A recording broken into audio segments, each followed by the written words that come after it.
right, it's Friday, May 14th, and the MMA Junkie Twitter mailbag is back.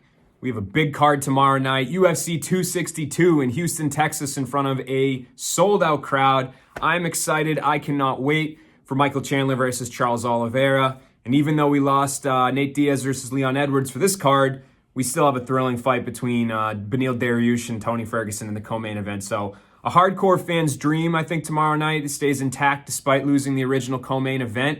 If you look at the card from top to bottom, too, a lot of close fights. I think that the biggest betting favorite's like minus 250 or something. So really no complaints on my end. And you guys seem to be really hyped about this one as well. Appreciate everyone's questions. Let's jump right into it. First question from Nick Unquiet Silver 11. What's next for the loser of the main event?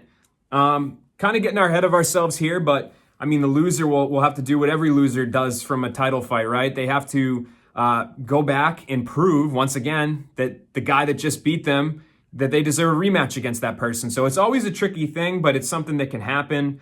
And who knows? I mean, the divisions, the champions change so often. It's all scenario based. So they'll get another top contender, I guess is the answer to your question. Is this do or die for Tony Ferguson? I'm not sure if it's do or die like for his career or his UFC tenure, but I think it's do or die in terms of him being a legitimate title contender or title challenger, or working towards a title challenge, I should say.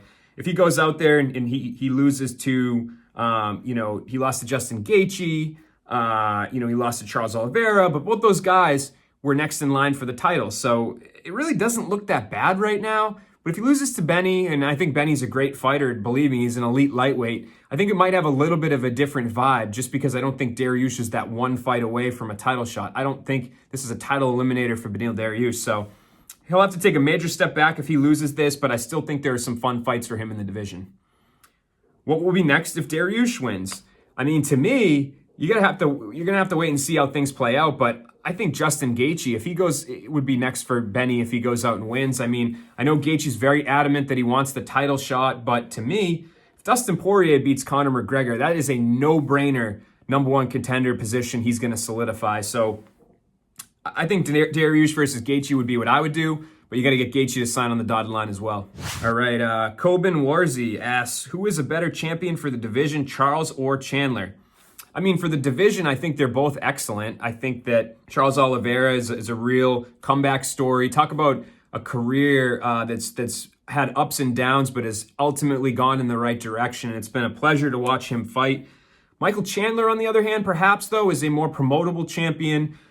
He's obviously had that big promotion in Bellator. He's used to it. I think his story might resonate with people a little bit more just because he came over from another promotion and kind of defied the odds in that regard. So probably the UFC, in terms of promotability, would see a guy that like Chandler, who speaks English, who has been around, and the groundwork is already there for his star potential. So Chandler would be my answer to your question. At Nick Doroff, if Chandler wins on Saturday, do you predict his UFC career will be better than Eddie Alvarez's? Probably, and I'll tell you why. I think that if you look at the lightweight division, there are a lot of difficult fighters, difficult challenges, but I don't think there are as many looming like when Eddie became champion. I mean, McGregor was a bad stylistic matchup for him from the start, and you had Khabib knocking on the door. You had all these other guys that were really building to really be elite fighters. And right now, I think at the top of the division, you have Justin Gaethje, who's as dangerous as anyone. You got Dustin Poirier, who's as dangerous as anyone. But I would kind of put them on the same level of Michael Chandler if he wins the belt. I feel like Eddie was still punching up when he was champion, which is a weird position to be in. But to answer your question, I think Michael Chandler will have a better UFC career than Eddie Alvarez. MMA 63229-340. If Conor and Tony lost their fights, shall they face each other? Sure. Totally fine with that matchup. I think it's good matchmaking, actually. At Dat Dude Jr., frequent viewer of this program, so I appreciate all your questions, Mitch. With the next slate of fight nights likely happening in the Apex, is there a chance we could see them have fans there? I think so. From what I've heard, the UFC is maybe thinking about doing some type of VIP thing, which we've seen them do with celebrities recently. They kind of have couches set up on a raised podium. But I don't think that you would necessarily, you know what, maybe post-COVID times, they could sell it out, have premium tickets that they could go watch in the small venue. I think people would dig that. I think it would be interesting. So I'm going to say yes. Last question from Slack42. The next challenger at 155 should be the winner of Tony, Dariush, or Poirier McGregor. Honestly, I think that if Dustin wins, is the uncrowned champ, and if he wins, it's his time. But if Beneil wins, he deserves it too. Yeah. I mean, I think there's just like a logjam right now. The McGregor-Poirier trilogy is obviously following everything up, but the winner of Dustin versus McGregor, if it's Dustin, 100% should have a title shot. If it's McGregor, I think Gaethje should get the title shot. But Conor's also Conor, and who knows what kind of negotiating power he has, and if he'll skip the line and go to the top of the division and get a shot at either Chandler or Oliveira.